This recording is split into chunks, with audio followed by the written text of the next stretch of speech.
Bonjour à toutes et à tous, chers abonnés de Massilia Zone. On se retrouve aujourd'hui pour la première vidéo d'une nouvelle série de décryptage et d'analyse de l'actualité du plus grand club français, comme on peut le faire sur notre page Instagram. On va vous proposer donc un contenu exclusif d'environ 7 minutes par jour en vidéo. On va donc traiter des sujets qui enflamment la sphère OM. Et on va donc commencer par la grosse nouvelle de la semaine, la nomination d'Igor Tudor à la tête de l'Olympique de Marseille. Cette nomination surprenante d'un coach inexpérimenté. Et on va donc se demander si ce dernier peut réussir sur le banc de l'OM. Eh bien, cette nomination, comme je viens de le dire, elle est assez étonnante. Quand on a entendu qu'Igor Tudor allait être une des pistes principales ou était en pole pour obtenir le poste d'entraîneur de l'Olympique de Marseille, on a tous été surpris, en tout cas aussi surpris que lorsqu'on a appris que Jorge Sampaoli allait quitter l'Olympique de Marseille. On est surpris tout d'abord parce que c'est pas un personnage qui, en tant qu'entraîneur, a un énorme pédigré. Et qui a notamment, lorsqu'on a tous fait la même chose, on est tous allés sur sa page Wikipédia et regardé les clubs qu'il a entraînés et le nombre de victoires qu'il a eu, il a notamment connu un début de carrière très très très compliqué avec des clubs qui ne sont pas forcément ceux qu'un entraîneur qui prétend au poste d'entraîneur de l'Olympique de Marseille a comme référence. Lorsqu'on sait que Rudy Garcia, André Villas-Boas ou encore Jorge Sampaoli avaient des grosses références avant de venir à l'OM, avec Igor Tudor, c'est pas du tout le cas. C'est pas du tout le cas puisque Igor Tudor a commencé sa carrière d'entraîneur chez lui, en Europe de l'Est, avec des passages au Hajduk Split, au PAOK Salonique, à Karabükspor ou encore à Galatasaray qui ont été assez compliqués. Il est passé par des clubs qui visaient quelque chose d'ambitieux dans leur championnat, puisque c'était vraiment des poids importants des championnats turcs, croates et grecs. Et il a complètement flop partout, ou encore à Split, son bilan est assez mitigé, mais c'est un énorme flop à Galatasaray par exemple. C'est un début de carrière très compliqué. Pour un entraîneur qui a commencé sa carrière très tôt après sa carrière de joueur.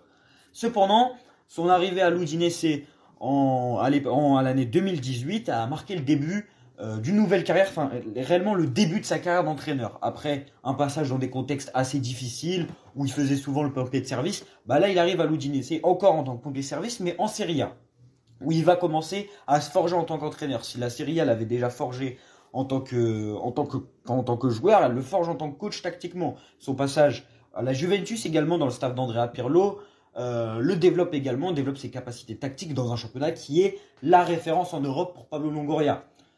Cependant, à l'heure actuelle, malgré ce passage à la Juventus et donc son passage à Vérone, qui est le dernier club qu'il a quitté, on remarque que c'est un entraîneur qui est instable, qui n'a jamais fait plus de 11 mois dans un club à la tête de l'équipe première. C'est souvent un pompier de service et c'est étonnant que l'Olympique de Marseille aille le chercher, d'autant plus que c'est quelqu'un qui était au Hellas Vérone. Donc on peut se demander si dans un club qui est dans un flou au niveau de ses capacités budgétaires et qui vient de voir encore un nouvel entraîneur démissionner parce que l'actionnaire ne lui a pas apporté des garanties pour rester pour disputer la Ligue des Champions, on peut se demander si c'est pas finalement un choix de Ribalta de prendre un coach qui n'est pas connu, qui est assez instable, pour faire de la transition, dans le projet sportif, et pour voir lui faire accepter des choix qu'un Jorge Sampaoli, un coach d'une stature un peu plus importante, n'accepterait pas. Moi, je m'attendais bien évidemment lors du départ de Sampaoli à un coach au moins de la même stature,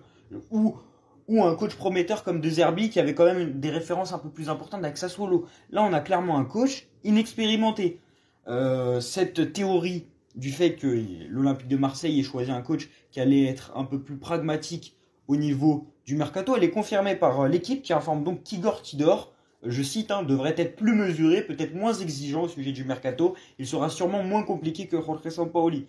Donc on a l'impression que c'est un choix de la direction pour avoir un entraîneur qui avale la pilule si demain on n'accepte pas ses demandes et qu'on ne renforce pas l'effectif conséquemment pour la Champions League, sachant que les demandes de Sampaoli étaient celles des supporters.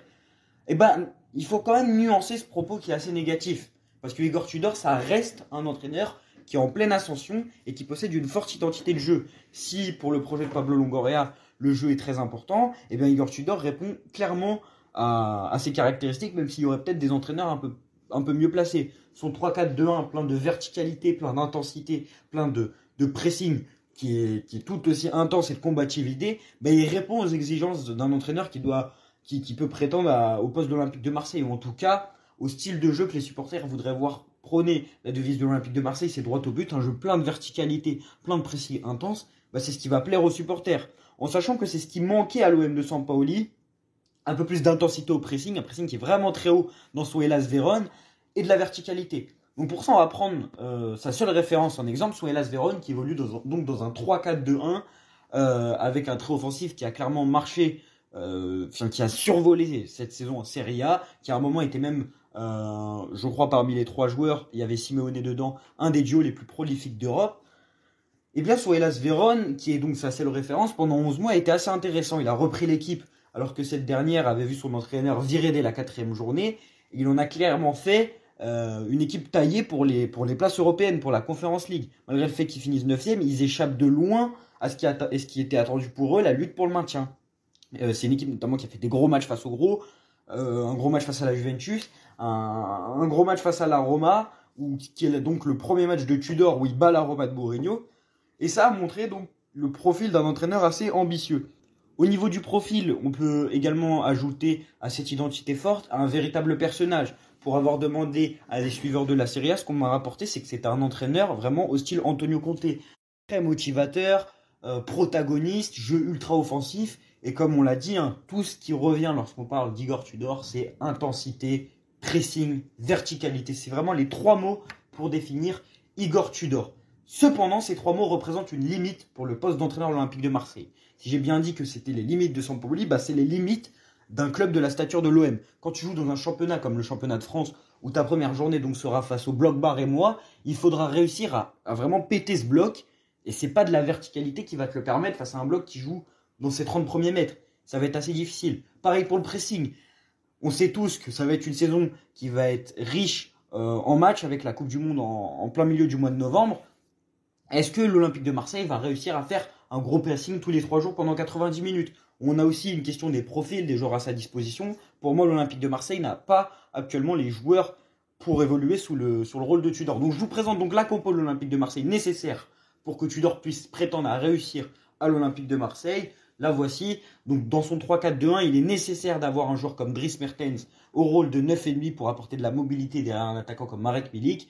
Un ailier gauche obligatoire pour que l'OM puisse prétendre à quelque chose, parce que c'est un jeu qui passe énormément par les ailes, et sans piston, ça va être très difficile. Donc il faudra doubler les côtés, et c'est des recrutements qui sont aujourd'hui primordiaux pour le système. En tout cas, Tudor, on a eu des échos comme quoi il évoluait déjà avec son 3-4-2 à l'entraînement. Donc il faut vraiment recruter des pistons, parce que c'est pas Jordan Amavi ou Kolasinac qui va animer ton couloir gauche en tant qu'ailier intérieur. Donc voici notre conclusion. Igor Tudor représente une nomination étonnante par rapport à son pédigré pour un coach qui n'a pas réellement connu une grosse expérience et qui pourrait donc être considéré comme potentiellement un pantin. Il y a une certaine théorie comme quoi ça pourrait être un pantin d'un projet trading de Ribalta et Longoria.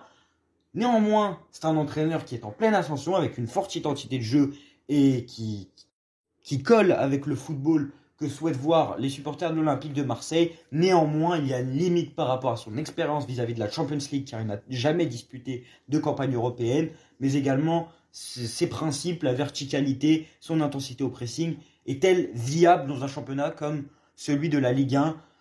Igor Tudor, pour moi, peut réussir en Ligue 1, ça peut être une très belle surprise, mais ça peut aussi être un énorme flop.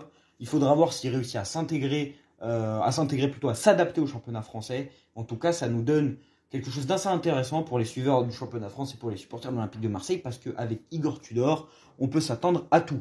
N'hésitez pas à vous abonner, à nous suivre sur Instagram, à liker la vidéo. On se retrouve demain pour une nouvelle vidéo. Là, on a été un peu plus long que d'habitude. Ça durera donc 7 minutes à chaque fois. Et on se dit donc à la prochaine.